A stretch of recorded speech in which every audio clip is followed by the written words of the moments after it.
रात की तारीकी धीरे धीरे छुट रही थी। परिंदों की चहचहाहट फजा में घल रही थी और ठंडी हवा मेरे चेहरे से टकरा रही थी। मैंने आंखें खोलें। कमरे में हल्की हल्की रोशनी फैल रही थी। ये कोई आम सुबह नहीं थी। कुछ मुख्तलिफ महसूस हो रहा था, जैसे कायनात मुझे किसी महम के लिए बुला रही हो। मैंने गहरी सांस ली, बिस्तर से उठा और खिड़की से बाहर झांका। हर तरफ धुंध का एक हल्का सा पर्दा था, जैसे कोई राज छुपाने की कोशिश कर रहा हो। यह वो दिन था जब मुझे 70 किलोमीटर का तवील और सनसनीखेज सफर तय करना था, और मैं नहीं जानता था कि यह सफर मुझे कहां ले जाएगा। लेकिन दिल में एक अजीब सी बेचैनी थी, जैसे कुछ गैर मामूली होने वाला हो। मैंने पानी के छेंटे चेहरे पर मारे। ठंडे कतरे जल्द पर लगे तो एक अजीब ताजगी का एहसास हुआ, मगर इस ताजगी के पीछे एक अनजानी सी कशिश भी थी। आईने में अपना अक्स देखा। एक लम्हे के लिए लगा जैसे मैं खुद को पहचान न सका। ये महज एक सफर नहीं था, शायद एक आजमाइश थी, या कोई ऐसा राज जो आज खुलने वाला था। मैं खनकी मजीद बढ़ चुकी थी। जमीन पर पड़ी औस के कतरे चमक रहे थे और उफक पर सूरज का हल्का सा रंग नमोदार हो रहा था। मगर आज ये सब कुछ आम दिनों जैसा महसूस नहीं हो रहा था। मैं गहरी नजर इर्द गिर्द डाली। हर चीज मामूल के मुताबिक लग रही थी, लेकिन मेरे दिल की धड़कन मामूल पर नहीं थी।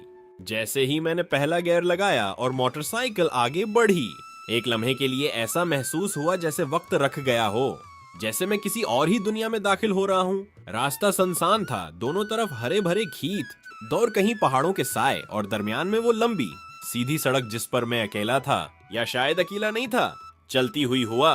मोटरसाइकिल के टायरों के नीचे कच्ची सड़क का शोर और मेरे दिल में उठते हजारों सवालात। ये सफर सिर्फ फासलों का नहीं था, शायद ये किसी उनकही कहानी की शुरुआत थी। कुछ देर बाद धुंध गहरी होने लगी, रास्ता थोड़ा धुंधला दिखाई देने लगा, और फिर अचानक एक लम्हे के लिए लगा जैसे किसी ने मुझे आवाज दी हो। दोबारा मोटरसाइकिल स्टार्ट की और रफ्तार तेज कर दी।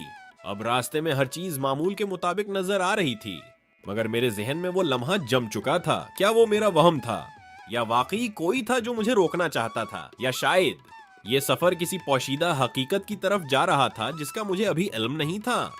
70 किलोमीटर का ये सफर जितना तवील था, इतना ही प्रासरार भी होता जा रहा था। सूरज अब मुकम्मल तौर पर निकल आया था, रोशनी बढ़ चुकी थी और मैं अपनी मंजिल के करीब पहुंच चुका था।